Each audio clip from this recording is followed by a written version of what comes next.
Good afternoon. कैसे हैं आप लोग? I hope all are good. चलिए, आज जो मैं शुरू करने जा रहा हूँ वो है यूनिट नंबर 1, क्लास 12 का। यूनिट नंबर 1 का first chapter, relation and function. Relations and function. इस यूनिट में हमारे पास इसके साथ साथ एक और चैप्टर है जिसका नाम है इनवर्स ट्रिग्नोमेट्रिक फंक्शन। ठीक है, अब समझने वाली बात यह है कि रिलेशन एंड फंक्शन हमारा कितने मार्क्स का आता है बोर्ड में। तो मैं आपको बता दूं कि यूनिट 1 जो है टोटल हमारी 10 मार्क्स की है बोर्ड के लिए, जिसमें से रिलेशन एंड फंक्शन से 6 मार्क्स का क्वेश्चन पूछे जाते हैं। जो 2-3 साल के अभी मैं देख रहा हूँ, ऑब्जर्वेशन कर रहा हूँ, और उसमें मैंने देखा तो 4 और 6 मार्क्स का क्वेश्चन रिलेशन एंड फंक्शन से आता ही आता है। उसके बाद 4 मार्क्स का हमारा इनवर्स ट्रिग्नोमेट्रिक फंक्शन से आता है। तो इसके बाद हम डिस्कस करेंगे इनवर्स ट्रिग्नोमेट्रिक फंक्शन के बारे में। आज जो हम स्टार्ट करने जा रहे हैं वो है हमारा chapter number 1, relation and function. Okay, तो रिलेशन एंड फंक्शन के लिए हमें थोड़ा सा 11th क्लास में जाना पड़ेगा। 11th क्लास में हमने पढ़ा था सेट्स के बारे में, हमने पढ़ा था, और उसके बाद सेकंड चैप्टर होता था हमारा रिलेशंस, है ना। तो सबसे पहले हम आते हैं कुछ बेसिक चीज़ें समझ लेते हैं। सबसे पहली चीज़ है सेट्स के बारे में आपने पढ़ा होगा। क्या पढ़ा था आपने 11th क्लास में? आपने पढ़ा था कि सेट्स की डेफिनेशन क्या थी? A well defined collection of element is called sets. जैसे हम लिख लेते थे सेट्स, हम कैसे लिखते थे? कुछ नंबर्स लिख देते थे 1 2 3 4 5, है ना। इनको हम क्या लिखते थे? एन क्यों लिखते थे? क्योंकि एन रिप्रेजेंट नेचुरल नंबर्स। किसको रिप्रेजेंट कर रहा है? Natural numbers. तो नेचुरल नंबर्स क्या है? 1 2 3 4 5, ये हमारे नेचुरल नंबर है। तो एक well defined collection of elements है, इसलिए हम इसको क्या कहते थे? सेट्स कहते थे। इसी तरीके से एक एग्जाम्पल, जनरल एग्जाम्पल हम ले लेते हैं। जैसे बात करते हैं एक क्रिकेट टीम की, तो क्रिकेट टीम में क्या होते हैं? 11 प्लेयर्स होते हैं हमारे। तो अगर 11 प्लेयर्स को हम एक ऑर्डर में लिख दें, जैसे सचिन, राहुल द्रविड़, है ना, बाकी जो भी आप लिखना चाहें, इन 11 प्लेयर्स का जो सेट है, मतलब जो सीक्वेंस हम बनाएंगे इनको कॉमा के अकॉर्डिंग लिख के, एलिमेंट्स के अकॉर्डिंग, तो ये जो हमें मिलेगा वो क्या मिलेगा? हमें एक सेट मिलेगा। क्या मिलेगा? सेट। ठीक है, इसको हम पी लिखते हैं। ठीक है, दूसरी चीज़ हमने पढ़ी थी ऑर्डर पेयर। ऑर्डर पेयर की बात करते हैं। ऑर्डर पेयर क्या होता था? आपने देखा होगा, वहाँ पे कुछ क्वेश्चन तो मैं देता था या बुक में भी रहे हैं। जैसे एक क्वेश्चन देखते हैं, let us consider a set A which have element 1 2 3 4 and another set B which have element A B C। तो क्वेश्चन आता है find the value of A into B। तो आप क्या करते थे? 1 से मल्टीप्लाई करते थे। 1A 1B 1C 2A 2B 2C 3A 3B 3C 4A 4B 4C। इस तरीके से इनको लिख लेते थे। 1 से पहले मल्टीप्लाई करते थे 1A 1B 1C, 2 से मल्टीप्लाई करेंगे 2A 2B 2C, 3 से मल्टीप्लाई करेंगे 3A 3B 3C, similarly 4A 4B 4C। तो ऑर्डर्ड पेयर हमारा क्या होता था? By the definition of ordered pair, order pair की डेफिनेशन हमारी क्या होती थी कि ऑर्डर पेयर क्या होता था? A pair of elements listed in a specific order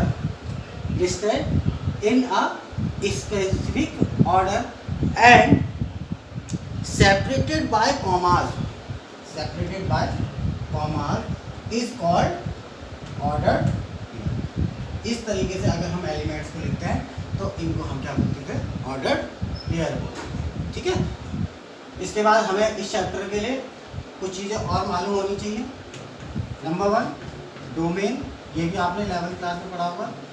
number 2 codomain and number 3 range. ठीक है, ये भी आपने पढ़ा हुआ है 11th क्लास में, बट मैं अभी एक बार और आपको समझाऊंगा ताकि आपको इस चैप्टर को समझने में कोई भी दिक्कत ना हो। ठीक है ना, तो अगर नोट करना चाहते हैं तो आप नोट कर लें इसको। ठीक है,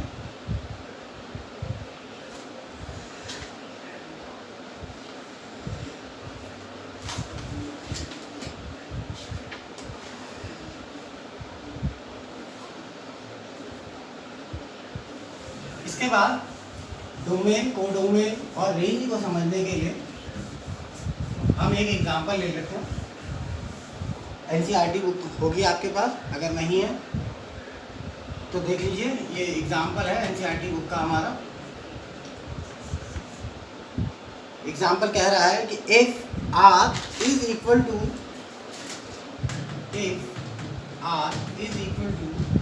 x Y such that x plus 2y is equal to 8 is a relation on a set of natural numbers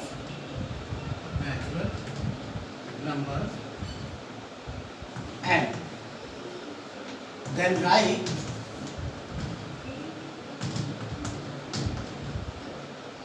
the domain, codomain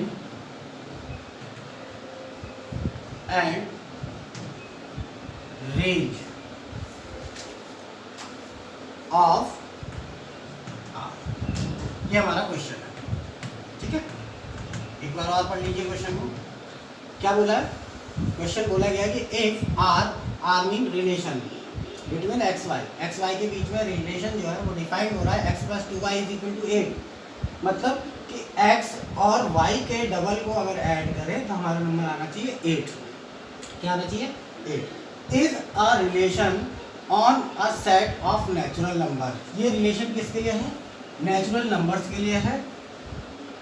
then write the domain, codomain and range of R। तो हमें जो लिखना है इसमें, हमें इसमें domain लिखना है, कोडोमेन लिखना है और रेंज लिखनी है इस R के लिए, इस रिलेशन R के लिए।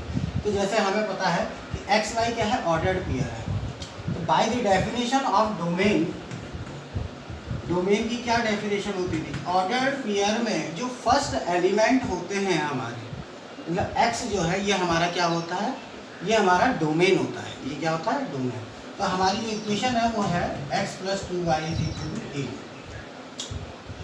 कहने का मतलब है कि x की वैल्यू इसमें हम खुद रखेंगे।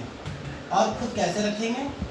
नेचुरल नंबर्स को रखेंगे हम। किसको रखेंगे? नेचुरल नंबर्स को। और नेचुरल नंबर कहाँ से शुरू होते हैं? आपको मालूम होगा नेचुरल नंबर कहाँ से शुरू होते हैं? 0 से या 1 से? हाँ जी, कहाँ से होते हैं? 1 से होते हैं। कहाँ से होते हैं? 1 से। तो सबसे पहले हम x इज इक्वल टू 1 रखते हैं इसमें।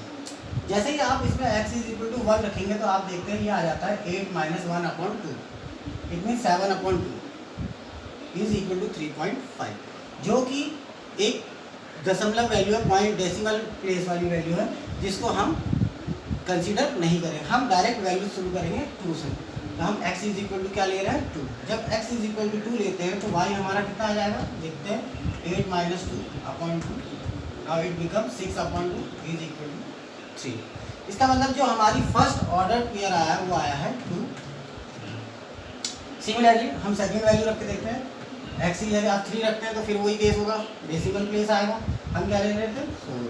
जैसे ही हम 4 लेते हैं तो y की जगह पे हमारा क्या आ जाएगा? 8 minus 4 upon 2 is equal to 4 upon 2। तो हमने जब 4 लिया तो वैल्यू क्या आ गई हमारी? ठीक है, इसके बाद हम नेक्स्ट वैल्यू पे आते हैं। हम x की जगह पे क्या रख देते हैं? क्या रखते हैं बताइए? 6। तो y कितना आता है? 8 माइनस 6 अपॉन 2 अपॉन 2 6। ठीक है, इसके बाद हम वैल्यू क्या रखेंगे? 8। क्या रखेंगे? 8। जैसे ही आप 8 रखते हैं तो क्या हो जाता है? 8 minus 8 0, 0 upon 2, number upon 0 upon number, 0 upon number मतलब जीरो आ जाएगा, ये कितना आ जाएगा जीरो, और जो कि पॉसिबल नहीं है। क्यों नहीं है पॉसिबल? क्योंकि हमें क्वेश्चन में दिया हुआ है कि सेट जो है वो कैसा है, नेचुरल नंबर से, और जीरो नेचुरल नंबर नहीं है। तो अगर हम इस ऑर्डर्ड पेयर में देखें फर्स्ट एलिमेंट, तो हमारे पास फर्स्ट एलिमेंट जो मिलते हैं वो हमारे पास क्या मिलते हैं, 2 मिलता है, 4 मिलता है और 6 मिलता है। तो इस तरीके से जो इस रिलेशन R का डोमेन हो जाता है वो हो जाता है 2 4 6। ठीक है, डोमेन क्या होगा इसका 2 4 6, इसको नोट कर लीजिए।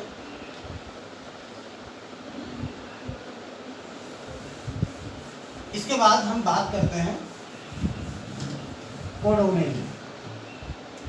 कोडोमेन और रेंज में थोड़ा सा कंफ्यूजन रहता है, इस कंफ्यूजन को दूर कर देते हैं। कोडोमेन से पहले हम रेंज देखते हैं। रेंज क्या होता है? रेंज हमारी जो होती है, जो सेकंड एलिमेंट होते हैं, जो सेकंड एलिमेंट हमारे ऑर्डर्ड पेयर में होंगे, मतलब वाई वाले जो एलिमेंट्स है वो हमारे क्या होते हैं, रेंज होते हैं। क्या होते हैं? रेंज। तो जब हमने इनकी वैल्यूज़ लिखी थी, आपको याद होगी हमने कुछ वैल्यूज़ लिखी थी नीचे ऑर्डर्ड पेयर में, जिसमें से फर्स्ट एलिमेंट हमने यहाँ लिख लिए थे 2 4 6, है ना। तो हमारी वाई की कुछ वैल्यूज़ निकली थी, तो वो वैल्यूज़ हमारी क्या हो जाएंगी, रेंज हो जाएंगी। तो वो वैल्यूज़ क्या थी, आपने लिखा होगा, नोट किया होगा, देख लीजिए, नहीं तो मैं लिख रहा हूँ, वैसे भी देख सकते हैं। यहाँ से अगर 2 रखते हैं तो कितना आता है, 8 - 2 6, 6 अपॉन मतलब 3। सेकंड नंबर हमारा कितना आ जाएगा, तो 4 रखेंगे तो 4 2 जा 4, 8 - 4, 4 अपॉन 2 मतलब 2।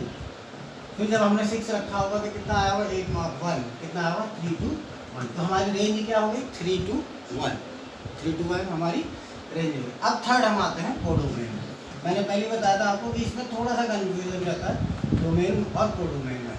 तो कोडोमेन क्या होता है, फर्स्ट एलिमेंट तो हमारा क्या हो गया, डोमेन हो गया, सेकंड एलिमेंट हमारे क्या हो गया, रेंज हो गया। अब हम देखते हैं कि कोडोमेन क्या बनता है। तो अगर हम इसमें देखें, पूरे ओवरऑल देखें, तो इसमें 1 भी आ रहा है, 2 भी आ रहा है, 3 4 5 6 ऑल नेचुरल नंबर्स इसमें आ रहे हैं हमारे, है ना।